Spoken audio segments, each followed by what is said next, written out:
Live from New Delhi, you're watching DD India News Hour, India's voice to the world. I'm Anil Thomas. Coming up in the next hour, Indian Prime Minister Narendra Modi to host virtual G20 Summit today. All G20 leaders, including African Union Chair, invited. Climate change and green energy on the agenda.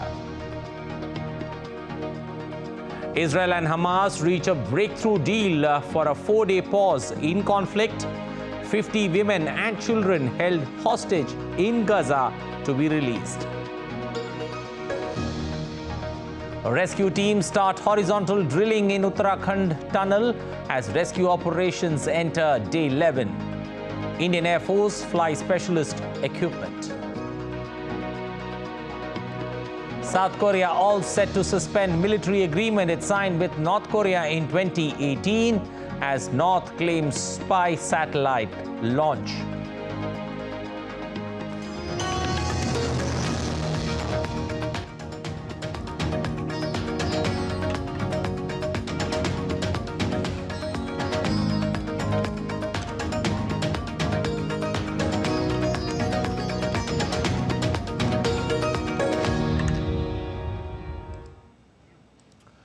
Well, curtains are coming down on India's G20 presidency at the end of the month before it passes on the baton to Brazil.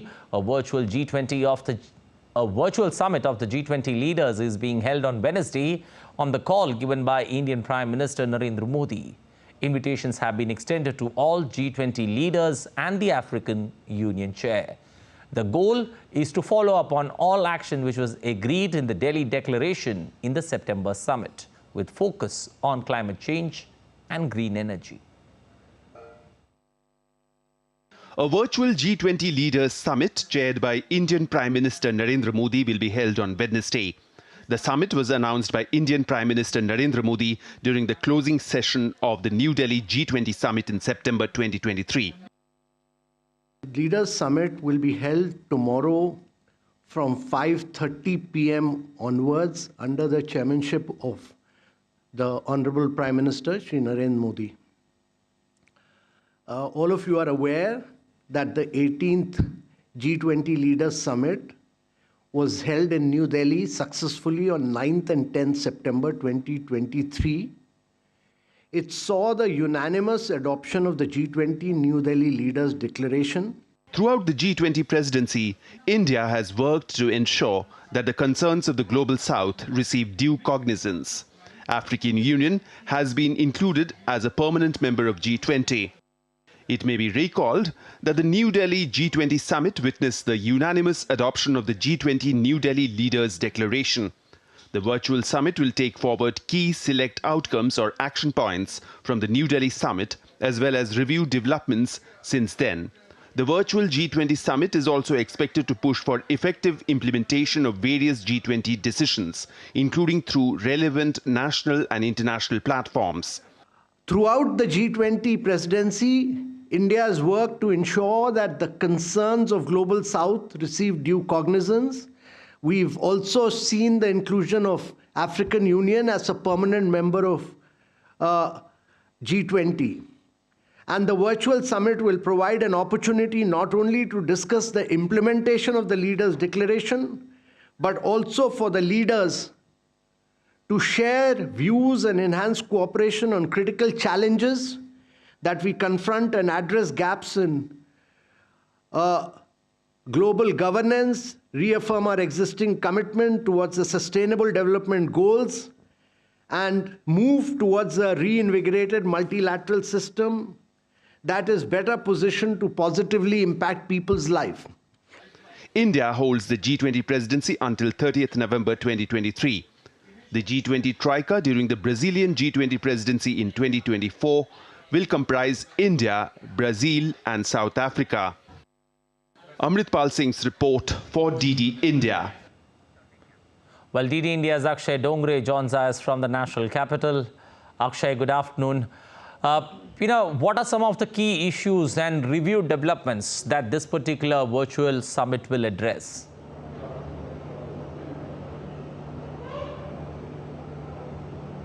Well, a very good afternoon to you, to Anil, and to all of our viewers.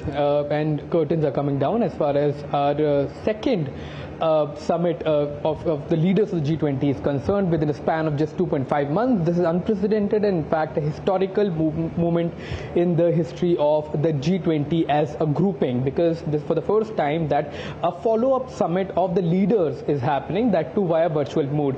And this is after Prime Minister Narendra Modi, during the G20 Leaders Summit in New Delhi in the month of September, had emphasized on that merely declaration and adopting a declaration is not enough. A follow-up is also required as far as the agenda is concerned. So coming back to your question, that what exactly are the key issues that will be discussed or were part of the New Delhi declaration, then we talk about food security as being perhaps one of the most pertinent issues for the countries of Global South, especially the food insecurity that has emanated after the Ukraine war. We are looking at sustainable development goals. We are looking at a green energy transition, for which the Global South has been asking help from the Global North or the developed countries. We are talking about women-led sustainable development goals as well. We are looking at all the other issues that are related to the economy of the G20 nations and as the world as a whole. So there are a range of issues that will be affecting, or rather that have been adopted in the New Delhi declaration, that needs following up on regular period of time, and that is why Prime Minister Narendra Modi had emphasized on a follow-up part, that merely declaration will not result into the achievement of the goals that have been decided by the G20 leaders, and follow-up will be very important. It will be necessary, and perhaps this is in fact a new sort of rules that have been laid out during India's G20 presidency that will be making the grouping more efficient as far as the upcoming presidencies are concerned. Anil, okay, Akshay, do you see any kind of headway, especially in the G20 consensus on tripling, especially renewable energy capacity globally by 2030, take shape as we head into the COP28 summit in the Middle East?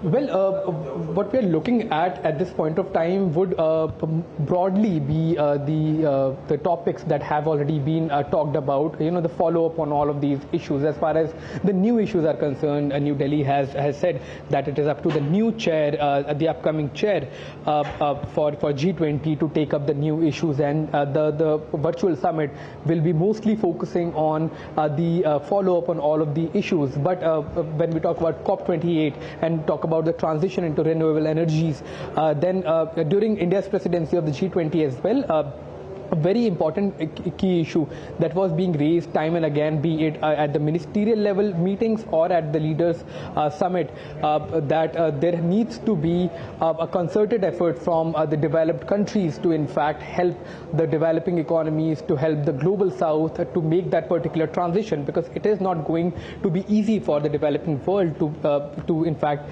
allocate all of the resources that their countries have into just transition of energy, and they will require substantial amount of help from the Global North. So that voice of the Global South has been raised by India time and again, and now with the African Union being part of the G20 as well, this voice will only be amplified by the leaders when they meet and sit together for the virtual summit that will kickstart at 5:30 p.m. Well, thank you. That was DD India correspondent Akshay Dongre getting us the latest on that virtual G20 summit that India hosts later today.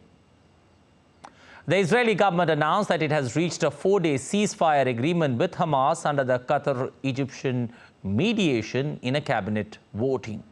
Israel's Prime Minister's office said that in exchange of 50, mostly children and women hostages, Israeli hostages in Gaza, the country has agreed to release about 150, mostly children and women, Palestinian prisoners.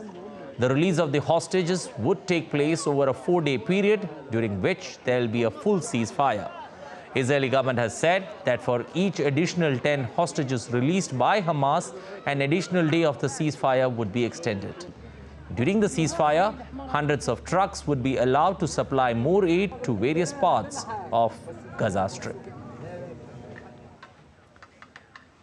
Qatar on Wednesday, meanwhile, said that the 4-day humanitarian pause in Gaza is subject to extension. The pause, mediated by Qatar, Egypt and the United States, includes the release of 50 civilian women and children hostages currently held in the Gaza Strip in exchange for the release of a number of Palestinian women and children detained in Israeli prisons. Qatar further said that the number of those released will be increased in later stages of implementation of the agreement. Benjamin Netanyahu came down heavily on the rumors circulating regarding the end of war after the emergence of hostage release deal with Hamas. Netanyahu said that the government of Israel is obligated to return home all of the hostages. He further said that Israel will continue the war for complete elimination of Hamas and to ensure that there is no threat of the state of Israel from Gaza.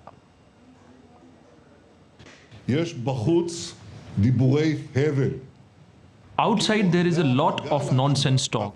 After we cease for the release of the hostages, we will stop the war. So I would like to clarify, we are at war and we will continue to fight until we reach all our goals. In war, there are stages, and also in the returning of hostages, there are stages. But we will not let go until we reach the absolute victory and until we bring them all back. Well, DD India Sarah Coates joins us from Tel Aviv in Israel. Well, Sarah, good afternoon. Will this 4-day deal, pave the end or pay for the end of war, or do you just see it as a pause?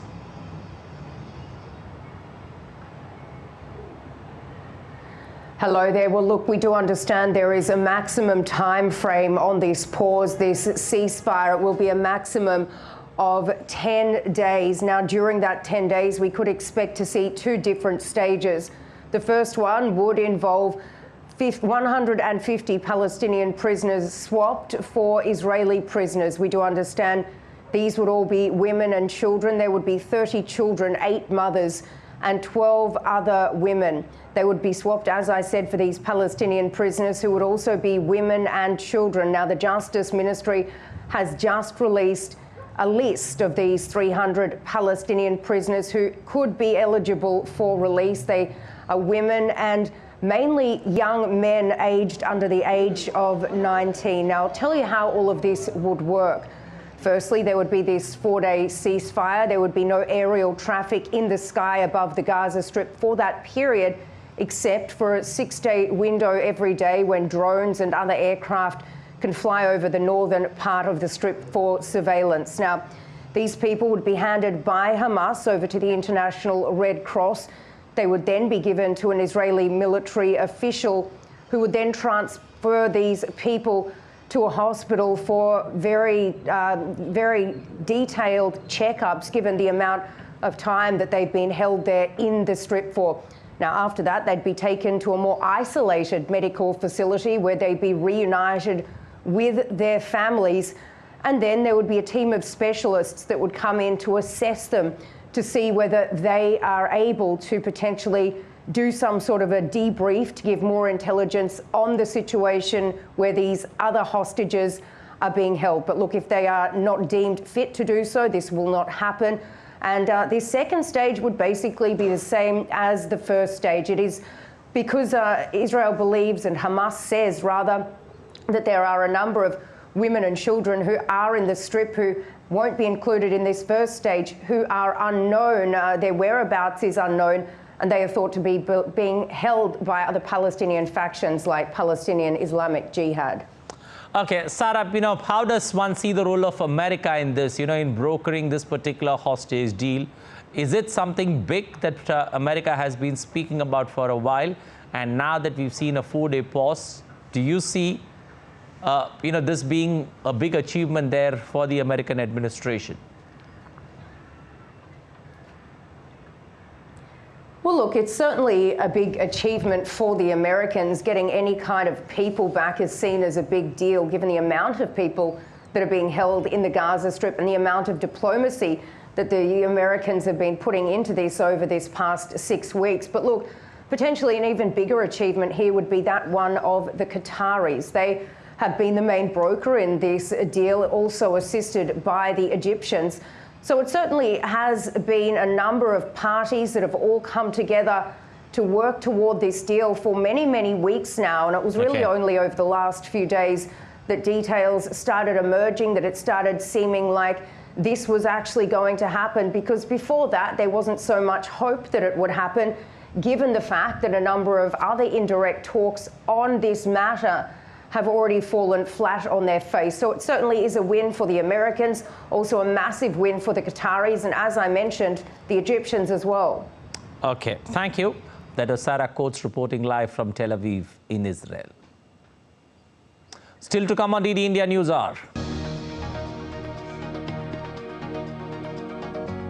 India offers immense opportunities for tech partnership with Nordic and Baltic countries. Indian Navy's indigenous guided missile hits bullseye in a maiden BrahMos firing at sea.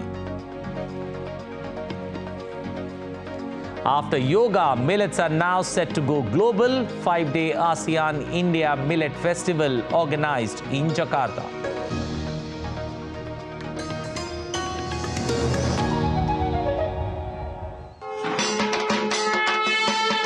Shagato to West Bengal, India's cultural epicenter.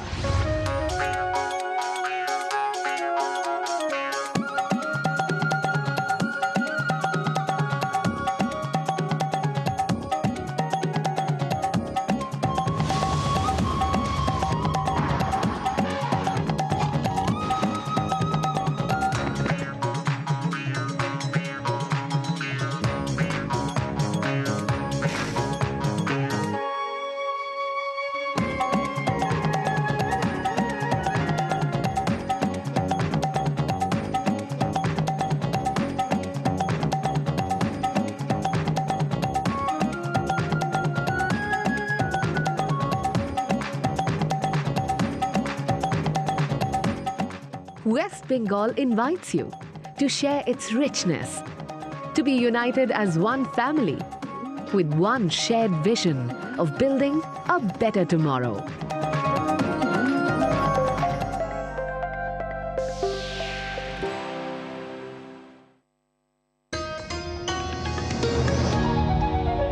You're watching DD India News Hour. I'm Anil Thomas. The second India-Nordic-Baltic business conclave started today in New Delhi with an inaugural address by India's External Affairs Minister, Dr. S. Jaishankar. The two-day event aims to bring together various stakeholders to facilitate talks on building new business partnerships and laying the groundwork for potential policy changes. The conclave will also focus on sustainability and global supply chain resilience. The event's first edition was held virtually in November 2020. Addressing the conclave, India's External Affairs Minister said that from India's perspective, the conclave represents an expanding footprint. He added that the event is also a reflection of the globalized era. This conclave is significant because it reflects the growing awareness of our two regions about the possibilities and opportunities in cooperation. This certainly speaks of a more globalized era, but from India's perspective, also of an expanding footprint. The Baltic Sea and the Arctic region have re-emerged in strategic prominence, and conversations about future connectivity and logistics have business implications as well. Well, External Affairs Minister Jaishankar also said that the Nordic and Baltic countries are an innovation and technological powerhouse, and India offers immense opportunities for tech partnerships. Along with the Nordic nations, the Baltic states too are in the forefront of innovations, startups, tech applications, and digital progress. Given the integration between these two regions, it makes eminent sense for India to engage them collectively. India's talent pool, digital adoption, and startup ecosystem align well with the Baltic region's prominence in e-governance, digital innovation, supply chain management, and other frontier industries. As open economies, they have adopted a model of a responsive government, a prudent fiscal policy, a favorable investment climate, and flexible labor markets. Hence, a natural synergy to expand and deepen our relationship further with this region. While addressing the second India-Nordic-Baltic business conclave in New Delhi, Finland's trade minister has highlighted the increasing people-to-people contacts between India and Finland and said that there is a lot of scope for further improvement. I would like to highlight the increasing people-to-people contacts between our countries, as I believe we are witnessing the beginning of a trend of more mobility, more encounters, and more joint networks. People-to-people exchanges and business connectivity are the key to enhance our economic development and prosperity, as well as to foster creativity, learning, and mutual understanding. This is one particular area where Finland looks forward to enhance cooperation with India significantly. Sweden's Minister for Financial Markets also addressed the conclave and said that the trade between India and Sweden is at an all-time high. Bilateral trade between Sweden and India is at record high. We are co-creating and innovating together like never before. We're building competitive advantages for decades to come and are enabling the transition to a fossil-free economy. Sweden and India have a very valuable relationship. We are celebrating 25 years of diplomatic relations, and we have marked this anniversary by an unprecedented number of high-level visits. Our common direction forward must be spelled trade, innovation and sustainability. Well, year 2023 is being celebrated as the International Year of Millets. In this regard, a 5-day ASEAN-India Millet Festival from November 22nd to 26th is being organized in Jakarta, the capital city of Indonesia. The fest is organized by the Indian Mission to ASEAN and National Food Agency. DD India's correspondent Nikhil Singh talked to an exhibitor who hails from India's southern state of Andhra Pradesh. We are here right now in the ASEAN India Millet Festival, and one such exhibitor has come all the way from Andhra Pradesh. So we'll talk to him and know more about the millets and his passion about millets. What's your name?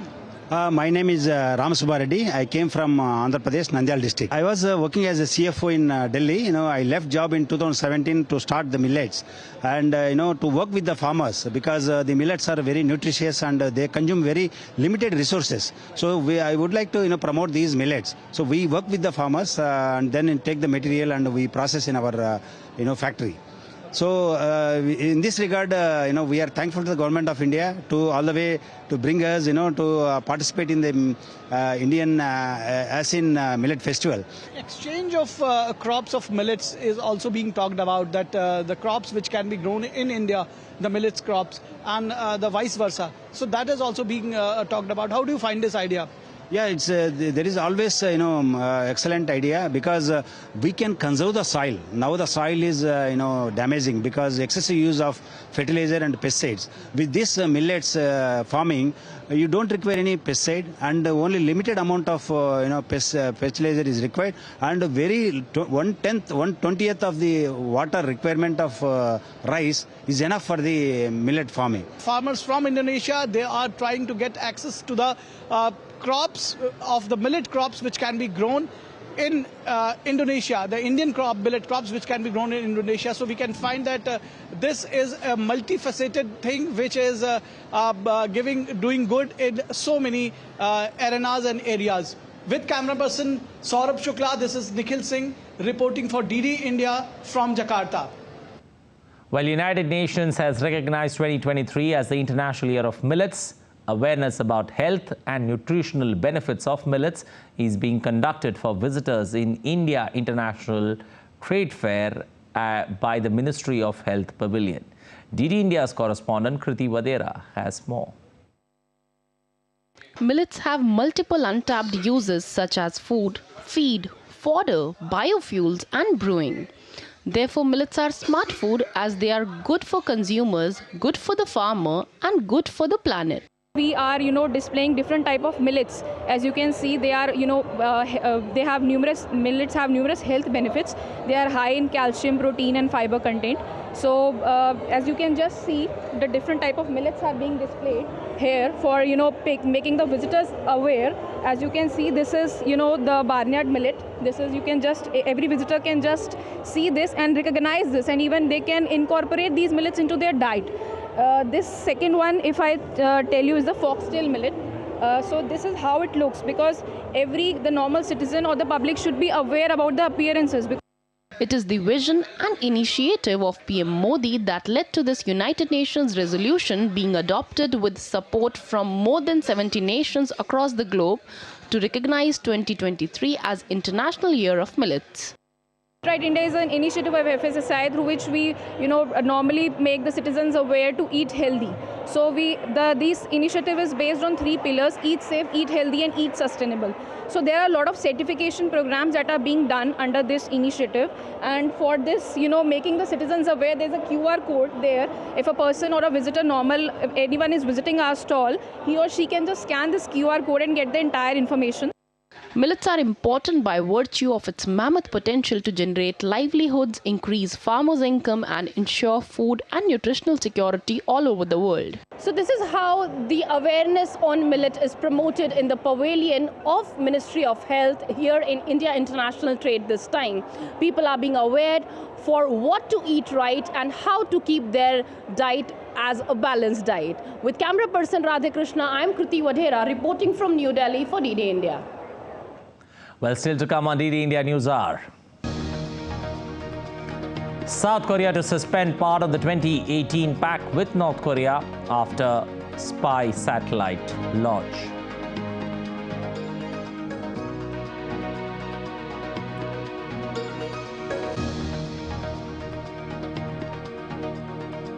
The UK's Finance Minister Jeremy Hunt promises to get Britain growing with bold tax cuts expected.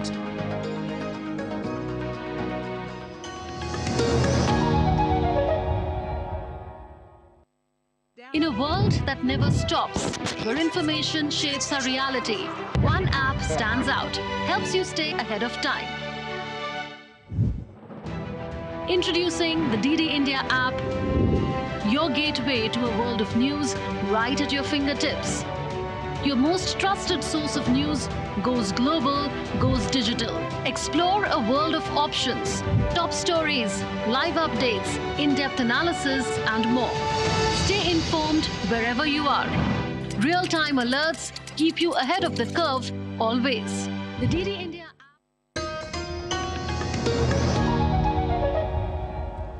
You're watching DD India News Hour. I'm Anil Thomas.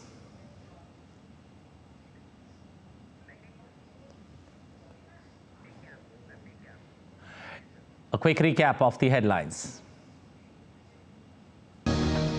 Indian Prime Minister Narendra Modi to host virtual G20 Summit today. All G20 leaders, including African Union Chair, invited. Climate change and green energy on the agenda.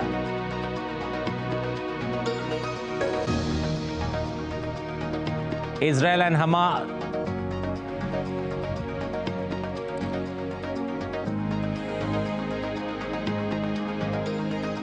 Well, North Korea fires spy satellite. South Korea responds strongly.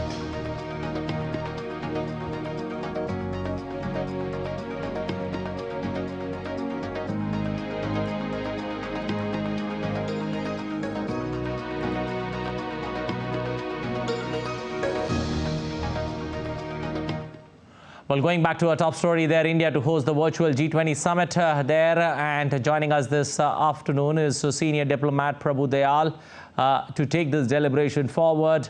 Good afternoon, sir. Welcome to News Hour. What could be some of the key issues or review developments, that need to be taken forward, especially in this virtual summit that will be addressed today, that the Prime Minister of India hosts? Well, first of all, thanks for having me on your show. I would like to recall that Prime Minister Modi had announced on September 10 at the closing ceremony of the G20 Summit in New Delhi that he would host another virtual G20 summit before the end of India's presidency in order to review the progress on different items. Now, in pursuance of that, he will host the virtual G20 Leaders Summit today. And of course, it will be attended by all the leaders of the G20 countries, the chair of the African Union, the 9 guest countries, and 11 international organizations. Now, naturally, the summit will address key issues and review the developments that have taken place since the New Delhi G20 summit in September. Now, although the G20 focuses on economic issues, yet I think the situation in Gaza is expected to be an important talking point during this evening's meeting, because the Israel-Hamas war has now entered the 6th week. The virtual summit, of course, will allow leaders to discuss cooperation on several important areas, such as the implementation of declarations which aim to bridge global governance gaps, and some issues which could be highlighted, as you mentioned in your introductory remarks, would be green energy, the global initiative on digital health, artificial intelligence, especially the creation of a framework based on the principles formulated by the G20, the strengthening of the multilateral development banks, because this is a topical issue. And there was a report in this regard submitted by the G20 independent expert group after the summit. I think the proposal of the quota increase by the IMF Executive Board would also be taken up, as also the action plan on sustainable development goals. This is a very vital issue for the Global South. And then, of course, issues like the wider dissemination of the principles on lifestyle for sustainable development, and the mentorship program, for instance, for promoting women's leadership at all levels. Now, these are all issues on which India attaches a lot of importance. India has been emphasizing all these issues during its G20 presidency. And I think that some of these, in fact, all of these, may be highlighted during today's virtual summit. Okay, Ambassador, since that unanimous adoption of the New Delhi Declaration, there has been the world has witnessed a lot of events, especially, newer challenges that have emerged post that summit that took place in the national capital. Do you see a window for all that to be encapsulated today in this summit, in this virtual summit? Well, certainly today's virtual summit would have a window, as you rightly said, to encapsulate the issues and see what is the way forward. Of course, there has to be a smooth transition of the presidency from India to Brazil, and that would, of course, be taking place on the 1st of December. But these issues, which are of great importance, are not going to go away in the next 10 days or so. So there'll have to be a plan of action on a continuing basis. And I think the virtual summit today will try and outline the contours of such a futuristic plan, because that, of course, has been the attempt of India to highlight how the world is one family and how global challenges affect all nations, and therefore there is a need for all countries, especially the G20 countries, which are very powerful in the economic sense. It is important for them to coordinate action and overcome the challenges. Thank you, Ambassador Prabhu Dayal, for joining us this afternoon. Moving on, in the ongoing mission to rescue the trapped workers from the Silkyara tunnel in India's northern state of Uttarakhand, rescuers have successfully reached 45 meters inside the tunnel. Some light machinery has been moved up and efforts are on to make the roads deeper so that they can be used to transport heavy machines. On Tuesday, a 6-inch lifeline was facilitated to deliver food to the stranded workers Evacuation efforts are being supported by the Indian Air Force.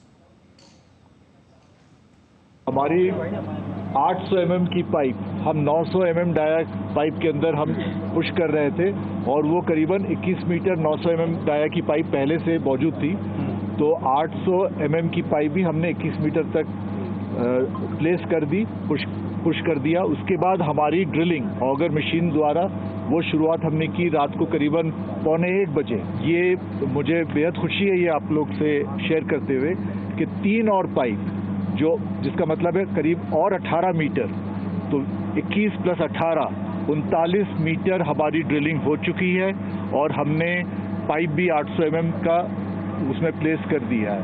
दूसरी एक बात है कि हम दूसरे side से भी Barkot side से भी हम हॉरिजॉन्टल ड्रिलिंग कर रहे हैं, उसमें भी हमारी तीसरी ब्लास्ट हो गई रात को और वहां से भी हम अभी 7.9 मीटर लगभग 8 मीटर हम उधर से भी प्रवेश कर चुके हैं। Well, let's take a look at some other stories making news. Indian Navy's latest indigenous guided missile destroyer Imphal successfully test-fired the extended-range BrahMos missile at the sea, emphasizing Navy's focus on combat readiness and Atmanirbhar Bharat's shipbuilding prowess. Indian sand artist Sudarshan Patnaik crafted a sand sculpture in Odisha's Puri city to pray for the safety of all the workers trapped in the Uttarkashi tunnel collapse in the northern state of Uttarakhand. Extending Indian Prime Minister's nationwide initiative, Punjab Governor launches Viksit Bharat Sankalp Yatra in the state. The nationwide outreach initiative has now entered a new phase with its nationwide launch. The initiative, designed for comprehensive development, underscores the government's dedication to reaching every citizen and ensuring that the benefits of government schemes reach one and all. South Korea, meanwhile, moved to suspend on Wednesday part of a military agreement it signed with North Korea in 2018 after North Korea defied warnings from the United States and its allies and launched a spy satellite. North Korea said it was successfully placed its first spy satellite in orbit on Tuesday and promised to launch more in the near future. In a significant development, South Korea has chosen to suspend a portion of its 2018 military agreement with North Korea in response to North Korea's recent action in launching a spy satellite. South Korean Prime Minister announced the decision following a cabinet meeting.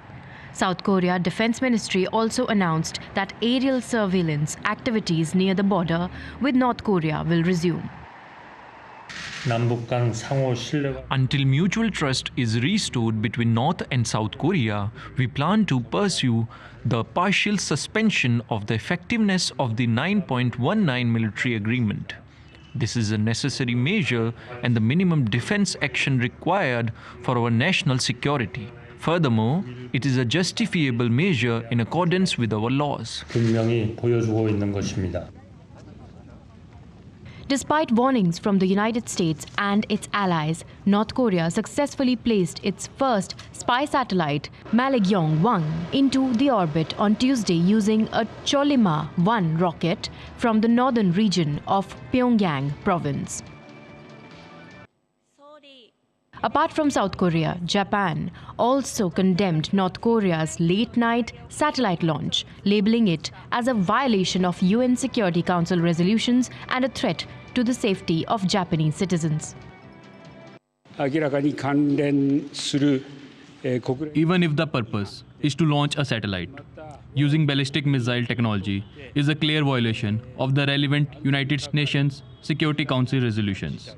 It is also a very serious matter that greatly concerns the safety of our people. We have lodged a protest to North Korea and condemn its action in the strongest possible terms. Meanwhile, United Nations Secretary General Antonio Guterres deplored the use of ballistic missile technology for the satellite launch, urging North Korea to comply fully with UN resolutions and return to dialogue. The North Korean satellite launch comes after the country's leader Kim Jong-un visited Russia where President Vladimir Putin promised to help Pyongyang build satellites. Well, DD India's Andrew Wood joins us from Hong Kong. Andrew, good afternoon. North Korea's claims of their spy satellite in orbit. Firstly, how does this help its military?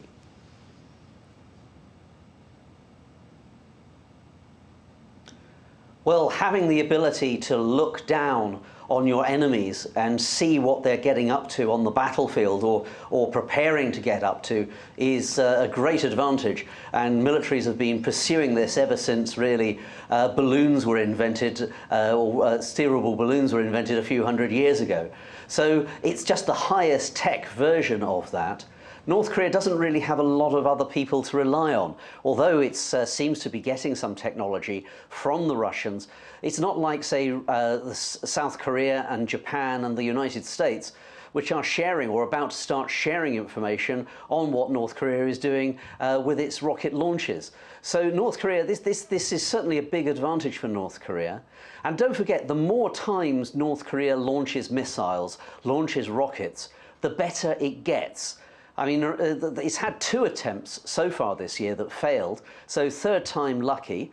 And the more launches it has, the more experience it gets. And so not only does it mean that it's more likely to be able to put satellites into orbit, it also raises its confidence level in being able to put a nuclear warhead, perhaps, on the top of one of these missiles and fire it thousands upon thousands of kilometers away. It's reckoned that perhaps North Korea could reach any part of the United States mainland now. Okay.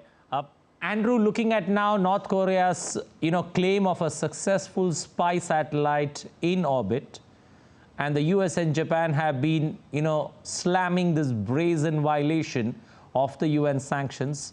What happens next?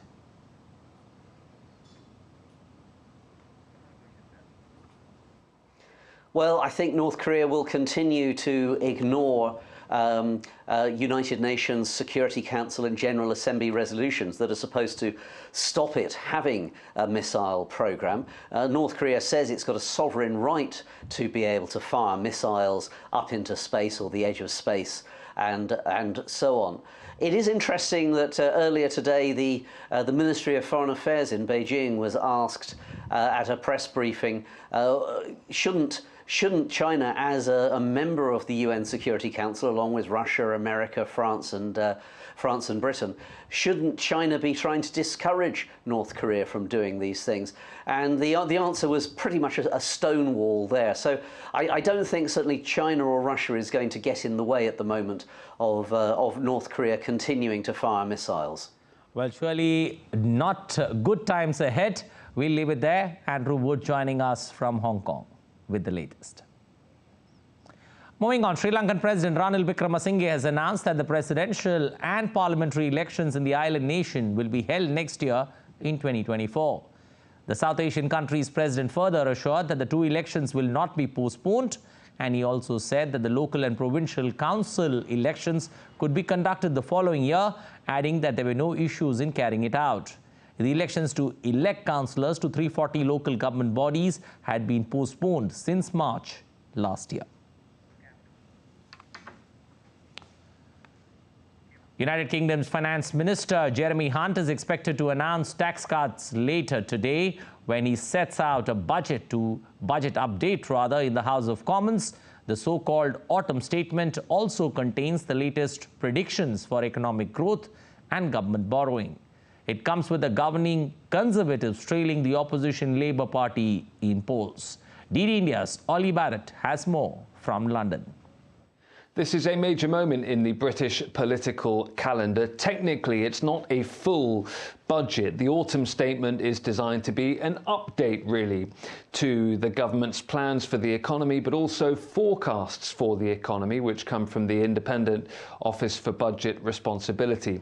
And the Office for Budget Responsibility's forecasts earlier in the year were for much higher public borrowing than has actually turned out to be the case. And that is part of the reason that there is so much expectation now that there will be tax cuts contained in Jeremy Hunt's autumn statement, because it is considered that the government can afford a bit more than it was expecting to be able to at this point in the economic cycle. We're expecting, therefore, announcements perhaps on business taxes or personal taxes that the Chancellor Jeremy Hunt feels that he can afford, because he says that the priority now is to try and make this an autumn statement that leads to economic growth. Part of the reason that is the focus at the moment, he says, is that UK inflation has come down now below 5%, according to the latest figures, and that was a key target of the government at the beginning of the year, to halve inflation from where it was then at around 10%, with all the difficulties that was providing when it comes to cost of living for households and businesses up and down the country. That said, inflation remains much higher still than the Bank of England's target of 2%, so there isn't a huge amount of wiggle room for the Chancellor. Ollie Barrett in London, reporting for DD India. Well, ChatGPT maker OpenAI has reached an agreement for Sam Altman to return as CEO days after he was fired. The company also agreed to revamp the board of directors that had dismissed him. OpenAI's previous board of directors refused to give specific reasons for why it fired Altman. Microsoft CEO Satya Nadella welcomed the changes. Well, let's take a look at some other stories making news around the world. The militaries of the Philippines and the United States launched a joint sea and air patrol on Tuesday in waters near Taiwan, a move likely to fan further tensions with China.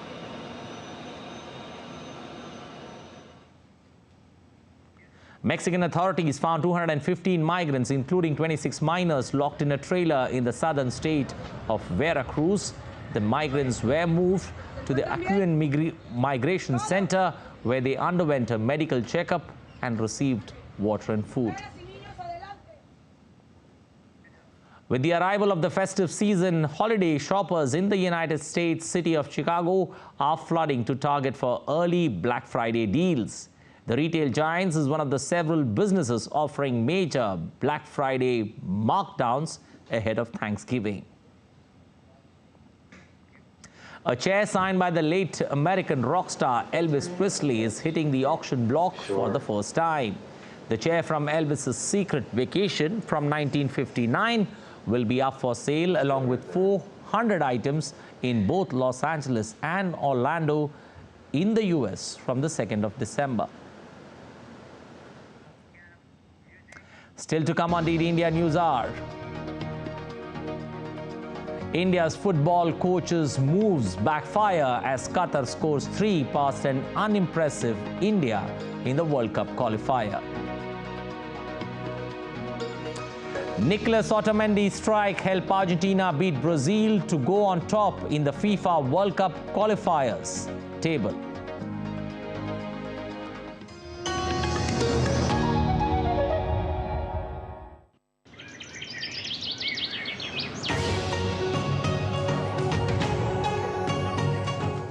Welcome to a happy place.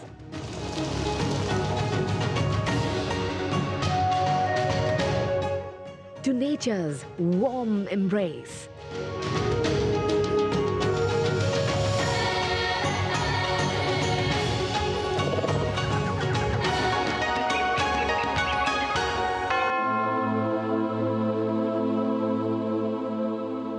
Witness the power of faith.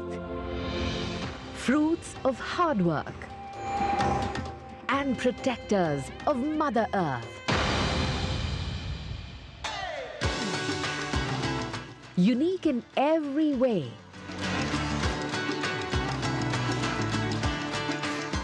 Discover something new every day. A small state with big ambitions. And a bigger heart.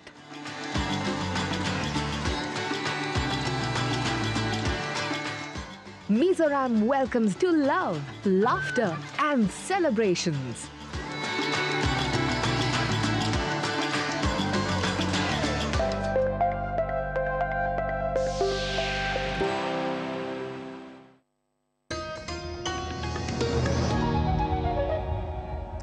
You're watching DD India News Hour. I'm Anil Thomas.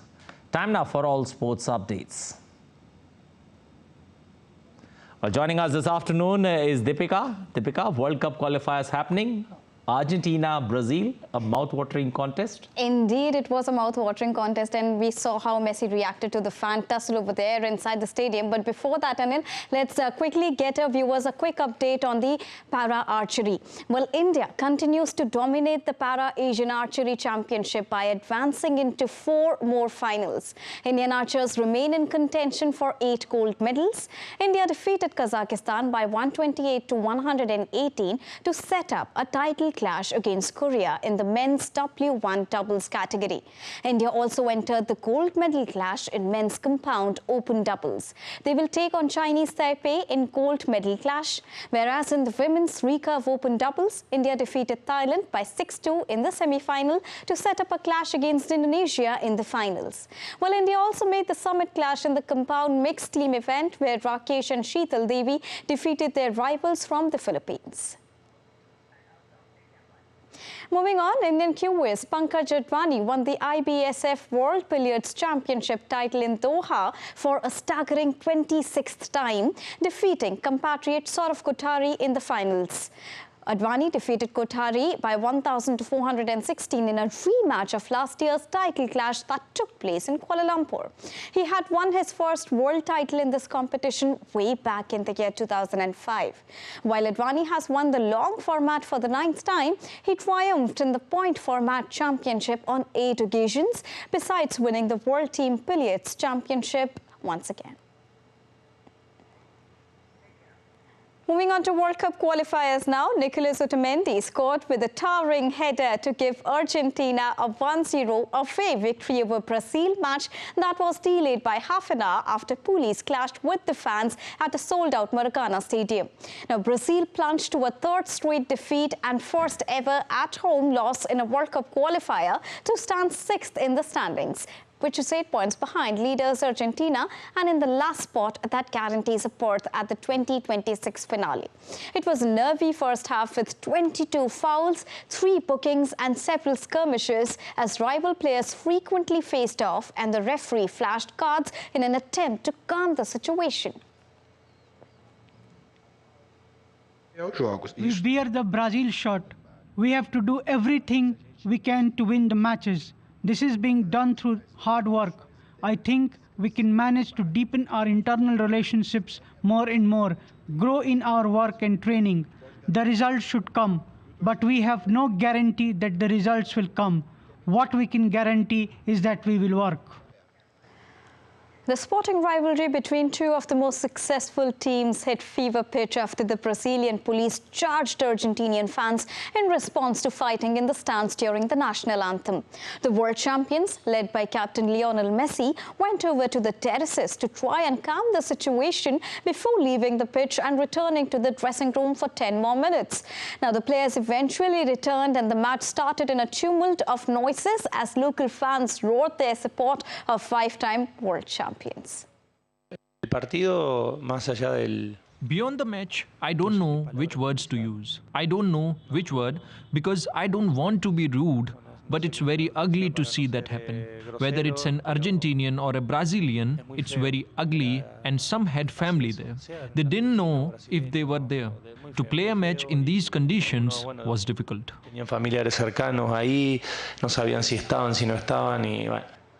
Staying on football, Croatia now becomes the final team to automatically secure their place at Euro 2024 with a victory over Armenia with Borna Sousa's sole goal of the match.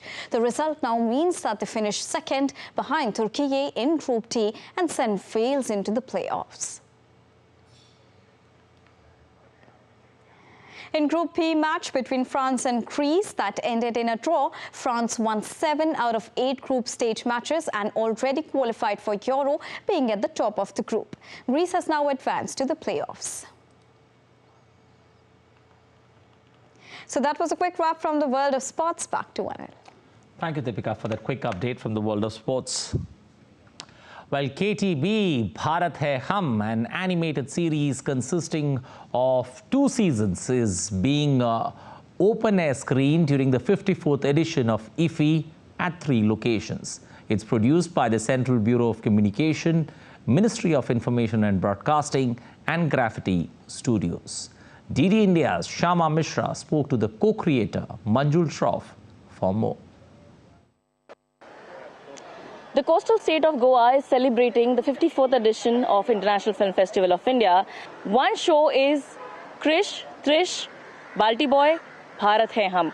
We have the producer and co-creator Manjul Shroff with us. Sir, your animated series, is being screened at the open-air screenings. What is it about? And we've also understood that it is made in several languages. So tell us something about it. Krish Trish Balti Boy Bharat Hai Hum is a 52-part series celebrating the unsung heroes of the Indian freedom struggle.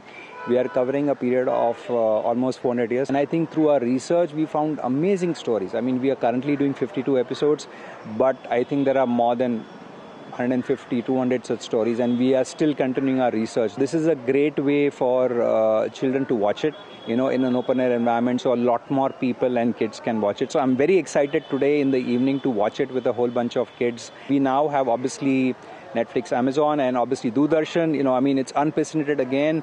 The show has been launched on all 28 channels of Doordarshan. We are just humbled by the support to this series by the government. We are also, our series is also going to be shown as a part of the Viksit Bharat campaign. So across 250,000 villages, children will get to see this, because all the vans that are going into these villages, they will get to see the show. So again, it's huge. I don't think any animation show has had this level of grassroots penetration. You are humbled. We are thankful to you for bringing out such stories. And when we're talking about such stories, one thrust of this particular government is bringing out the unsung heroes, and through many initiatives. This particular series is also doing the same thing. With camera person Sanjeev Sharma, this is Shama Mishra for DD India, Goa. Well, that's all for this edition of DD India News Hour, but let us know your thoughts on the news of the day. You can connect with us on Facebook, X, Instagram. You can also visit our website, ddindia.co.in. We'll be back with more news as it breaks here on DD India. I'm Anil Thomas from all of us here in Delhi. Thanks for watching DD India News Hour.